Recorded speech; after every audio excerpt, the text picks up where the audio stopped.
Welcome back. You're watching Investors Guide in ET now. Thank you for staying with us. We brought in Suresh Surana to answer your tax-related questions.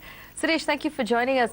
Our first question comes in from Prakash, and Prakash has quite a few problems with his taxes. He switched jobs in 2012, and in that particular financial year, he tells us the new company he joined deducted TDS from his salary, but didn't consider the previous earned income.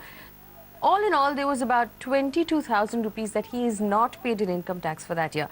He also did not file his taxes that year. So now he has a tax liability to pay. He has to file his taxes for that year of assessment, and he wants to know how he can do that and what sort of penalties he's going to have to pay. So it's not impossible. It can be done. How does he have to do it?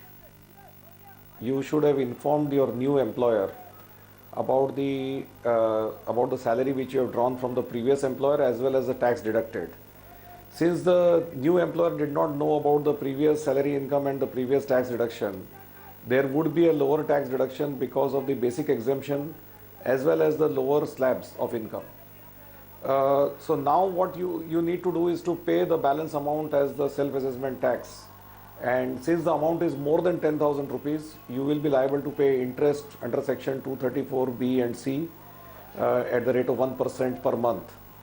Of course, there is no penalty for this. As long as you pay the tax and you pay the interest on that, you will be fine. Our second question comes in from 32-year-old Senthil, who works for the central government. He tells us now in 2015-16, he's altogether invested 87,000 rupees in the NPS, including the government contribution and his own contribution.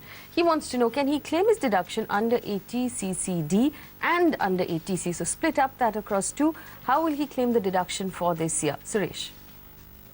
Yes, so Mr. Senthil, now under section 80CCD, there are two parts of it. One, there is newly amended section 80CCD subclause 1B, which in the last Finance Act now, they have given an additional deduction of rupees 50,000, which you will be able to claim.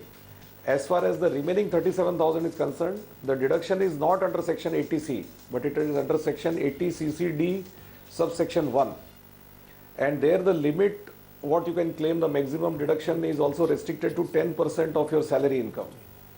Also, the total deduction under section 80C, 80CCC and 80CCD1 put together cannot exceed 1,50,000. So you have to see that apart from 50,000, what you will definitely get it as a deduction, remaining 37,000 is subject to these conditions. Under section 80CCD subsection 1, you can claim the deduction. Last question comes in from Shiva, who recently began investing in international funds. He says these funds are registered in India and he's an Indian citizen. So what sort of tax is he going to have to pay on these funds? Suresh. Yes. So Mr. Shiva, as far as in case you are investing in a fund which is registered in India, then the units which you are holding are assets in India, even though that fund may be investing outside India. So you do not have any obligation to report those assets in your tax return as foreign assets, nor do you need to report to RBI.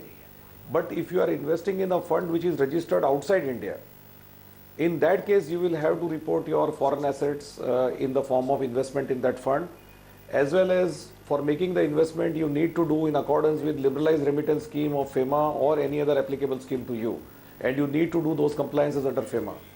So you need to check whether the fund is actually registered in India or is it registered outside India. Based on that, these compliances will be done. All right, Suresh, thank you so much for answering our questions. That brings us to the end of Investors Guide this week. Remember, if you have a question about a tax problem or anything else, you can get in touch with us. Our email ID is at the bottom of your screen. Reach me also on Twitter. It will be my pleasure to hear from you. Thank you so much for watching.